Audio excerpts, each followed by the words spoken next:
कानून है उस्ताद जेके चवन था त पैगंबरी पेशे से ताल्लुक रखन था।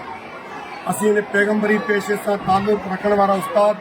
अज ने निकल उसमें एहतियात छो पिया क्यों सिंध सरकार के सख्त हिकड़े मुल्क में ब निज़ाम हुजन तो बर्दाश्त करण जरूरी, पर हिकड़े मुल्क में कई निज़ाम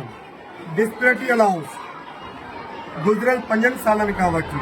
पंजाब के ॾियनि, पंजाब सरकार पंहिंजे मुलाज़िमीन खे ॾिए थी, गिलगित बल्तिस्तान सरकार पंहिंजे मुलाज़िमनि खे ॾिए थी, खैबर पख्तूनख्वा पंहिंजे मुलाज़िमनि खे ॾिए थी, बलोचिस्तान ऐं आज़ाद कश्मीर। छा सबबु आहे त हिकिड़े अमीर सूबे जा अमीर सिंध जा मुलाज़िम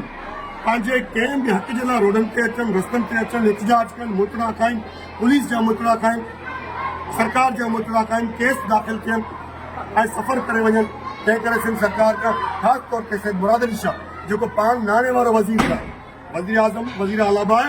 ऐं नाणे खाते जो कलमदान वज़ीर आला वटि आहे, तव्हांखे असीं गुज़ारिश कंदासीं। ऐं ख़ासि तौर ते सैयद सरदार शाह वॾो शाइर अदीब बहितरीन माण्हू, असां लाइ सिंध वतन आहे, असां लाइ सिंध कफ़न आहे। इन शाइरी जो ख़ालिक हाणे उनजी शाइरी जो ख़ालिक केॾो वॾो शाइर माण्हू सिंध जे उस्तादनि सां ॿिया करे, सिंध जे उस्तादनि सां नाइंसाफ़ी करे, सिंध जे उस्तादनि जे लाइ असेंबली मां कारो कानून वारो बिल मंज़ूर करे तयार लतीफ़ सरकार फरमायो हेफ़ तिन ते होवे वतन जिन विसारी।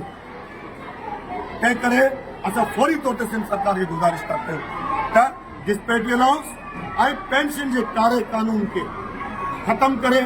उहे हक़ूक़ जेके पंजाब खे मिलनि था, उहे हक़ूक़ जेके खैबर पख्तूनख्वा खे मिलनि था, उहे हक़ूक़ जेके गिलगित बल्तिस्तान आज़ाद कश्मीर बलोचिस्तान खे मिलनि था, उहे सिंध वारनि खे ॾिना वञनि। ॿी सूरत में